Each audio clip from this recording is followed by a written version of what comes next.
Greetings and welcome to our channel. Today we have for you via this video presentation the book Ultimate Martial Arts Encyclopedia, The Best of Inside Kung Fu by John R. Little and Curtis F. Wong. And it has an article on Bruce Lee by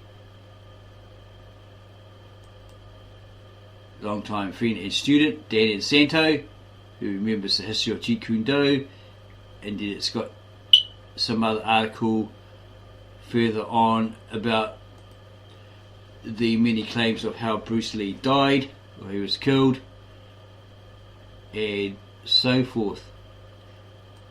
It covers a lot of martial arts,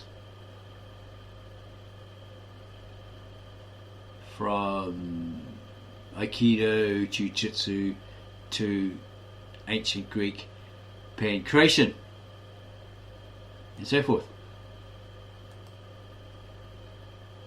Dan Inosanto remembers the history of Jeet Kune Do by Alan Sutton. Learn how an obscure hideaway on the outskirts of Los Angeles, Chinatown, became the proving ground for Bruce Lee's martial-inspired philosophy. In 1966, Bruce Lee had officially opened his third and his last martial arts school. He chose to set up shop on the first floor of an innocuous two-story edifice adjacent to Los Angeles Chinatown. Like its predecessors in Seattle and Oakland, the indifferent grey brick structure bore no identifying marks or signs.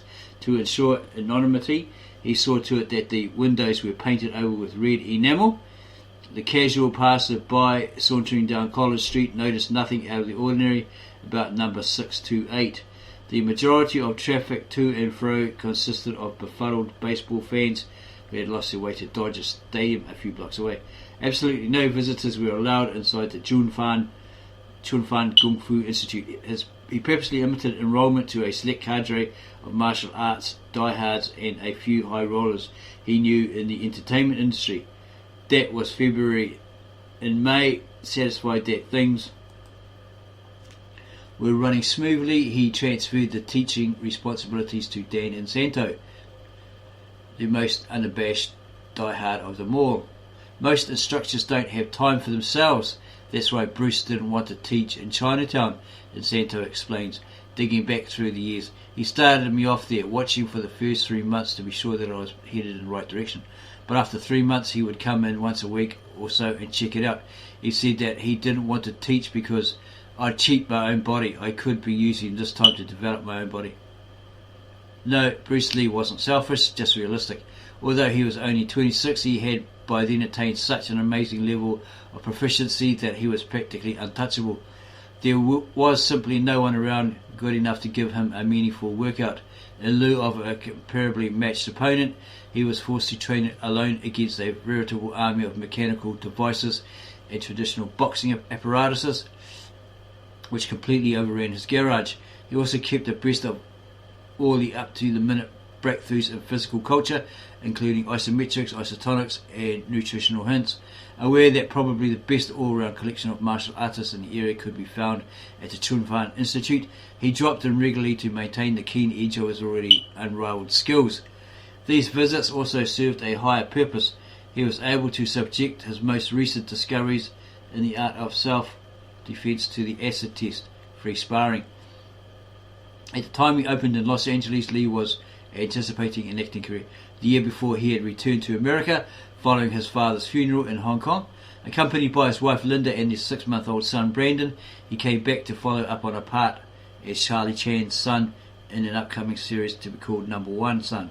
Soon after his arrival, he was informed that the series was definitely no-go. Another role was still in the offing. Inosanto, however, notes the Green Hornet series hadn't started yet, so he didn't have a job. Then he said, let's get a bunch of guys and work out. I said, can I get a bunch of my Kempo buddies together? That's how it started out. He was probably bored not doing anything. At first it was mainly for fun. During that time we were training in Chinatown right behind Wayne Chan's pharmacy, but not in a school. It was a room that is now a movie theatre. Later on he decided it would be nice to bring in some money, so he opened a school. For a time, when work was scarce, No, that's scarce. The unemployed thespian even considered a nationwide chain of kung fu schools. In March of 1966, he was going to open up nationwide, starting with the Chinatown School in Los Angeles. But he only had that thought for a month. He came back in April and said, "Nope, that's not it. That's not the way to bring it out. Bring out the art," Inosanto remembers. The scheme resurfaces later, fleetingly, as a means of exploiting his spiraling Kado fame. More and more, as the series progressed, he was approached by people to open up a string of Kato's kung fu schools, but he didn't do it. He said, I'm going to continue with this Kado thing, but I'm not going to open up nationwide." He told me, "Don't do any advertising around the school," says Inosanto, adding he didn't feel that he could truly represent the art that way. Truthfully, Lee never intended to make a living by teaching kung fu. His unwavering belief in the individual and that each student deserved to be taught on a one-to-one basis would have meant that he was doomed to eternal poverty, something he knew wasn't meant for him. Bruce hated big classes. He felt that to maintain quality, teaching had to be one-on-one, and he was right. It's just like a boxing trainer. He can maybe train 2 or 3 at one time, but that's it. He has to know his fighter emotionally. He has to know his fighter's emotional hang-ups. Does he get scared before a fight? And if so, what can I do for him? How can I get him out of that state? Is he excitable? Is he calm? Is he lethargic? In other words, you have to know the person inside and out, declares Inosanto, elaborating on why Lee ultimately rejected the franchise concept. Bruce Lee began studying kung fu as a teenager. At 22, he authored a unique text on the subject, which he titled Chinese Kung Fu, the Philosophical Art of Self-Defense, reflecting his preoccupation with spiritual as well as physical development. When the time came for him to pass his art along to others, he had no misgivings concerning his ability to do it better than anybody else. He was good and he knew it. Therefore, he gleefully thumbed his nose at tradition, cast the book out the window, and in the meantime revolutionized the martial arts, catapulting them into worldly prominence. Understandably, the profile within the Chinatown School can be described as loose. Like most young people, Bruce Lee was fond of music. He was not opposed to having the radio blaring or records spinning during class. The fact is, this super real congregation of martial artists would warm up to the catchy theme from Hawaii 5-0 while also developing rhythm, a cornerstone in Lee's theory of martial arts. He was definitely an iconoclast. There was almost a Sawyer-esque aura surrounding the Queen. For instance, once class was underway, all doors were securely locked.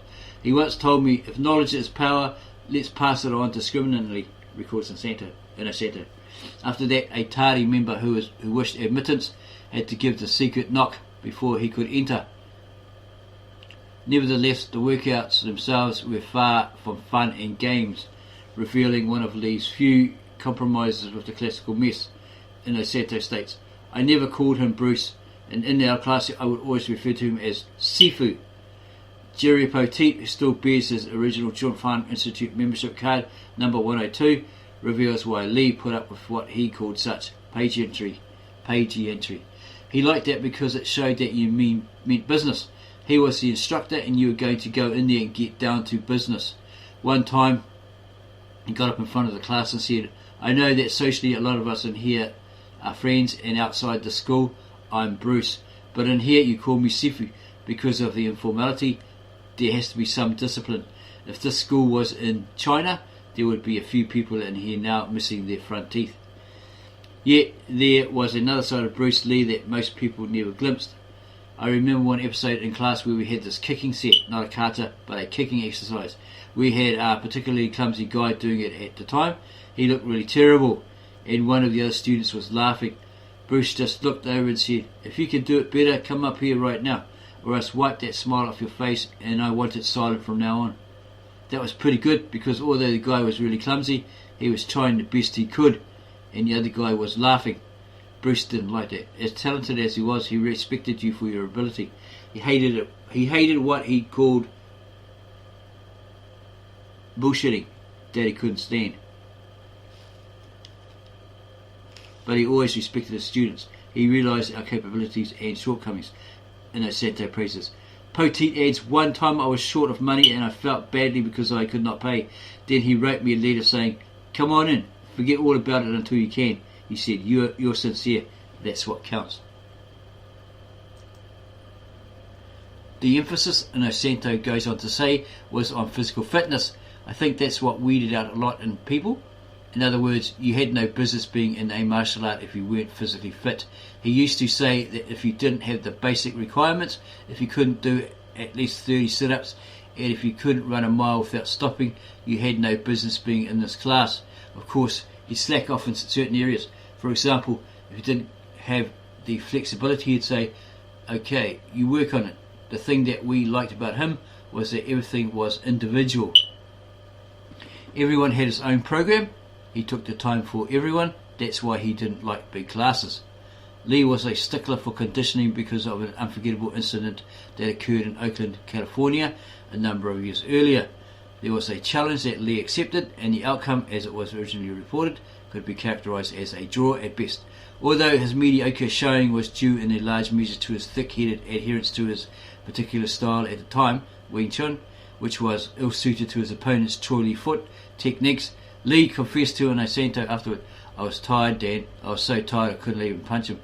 Shortly thereafter, Lee scrapped the traditional Wing Chun style he had been addicted to in favour of his own pulverizing modified system.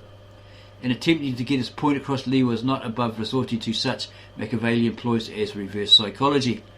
Our training was both physical and psychological. He taught us how to be mentally prepared for combat. That was his big thing. The mental attitude. We formed a high opinion of ourselves.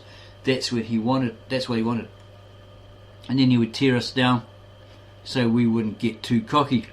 It was a constant flow of yin and yang, Inosanto muses. I'm very passive, Inosanto smiles. At least I was until I ran into Bruce. I wasn't aggressive. I'd seldom speak up in a crowd. He changed my personality. To cite a case, once when we were side kicking, he said, Dan, throw a side kick. I threw a side kick. And he says, no, you're just posing. Throw me another, like you mean it.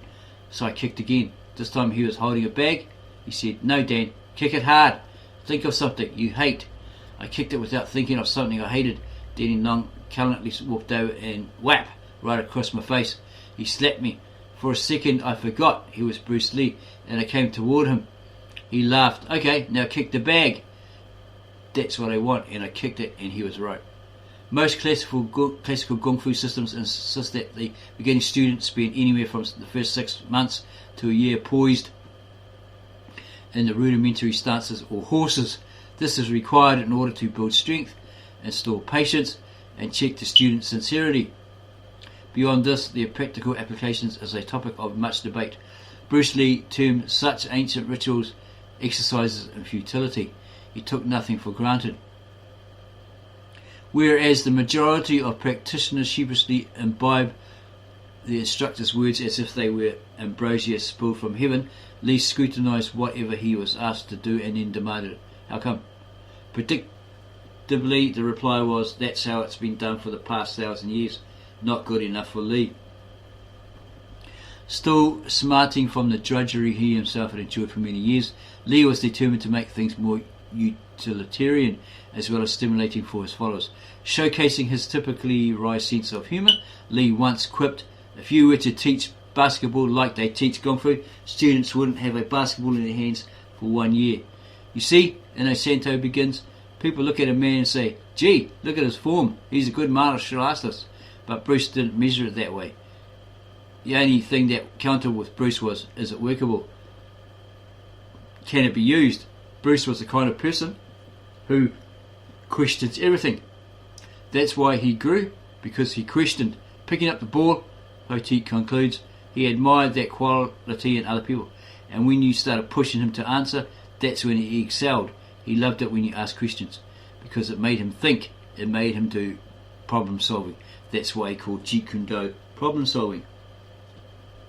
Another basic tenet of Jeet Kune Do was self-knowledge, which Lee equated with creativity and ultimately enlightenment.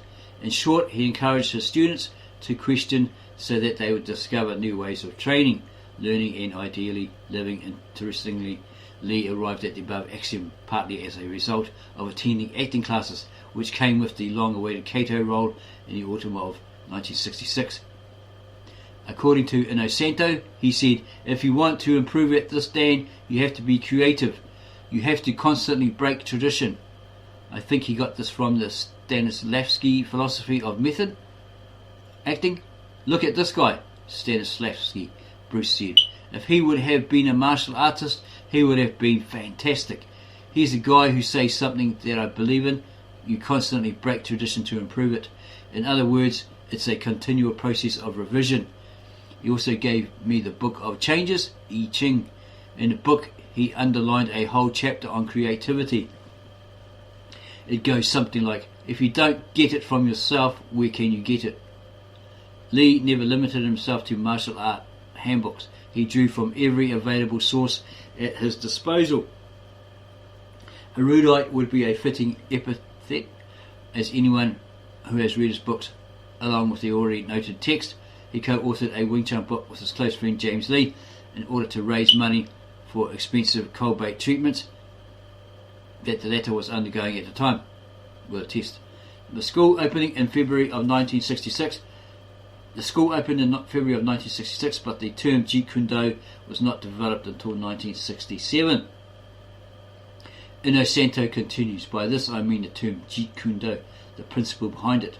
I know it was 1967 when he came up with the term, but he was already JKD by the end of 1966.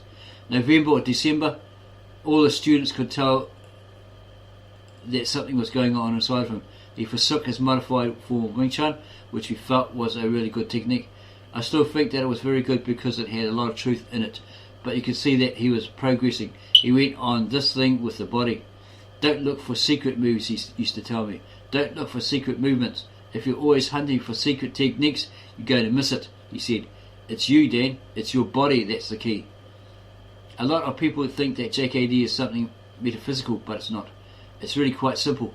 Basically, I think this is what it is. JKD, or Jeet Kune Do, is Bruce Lee's philosophy based on things he observed to be true.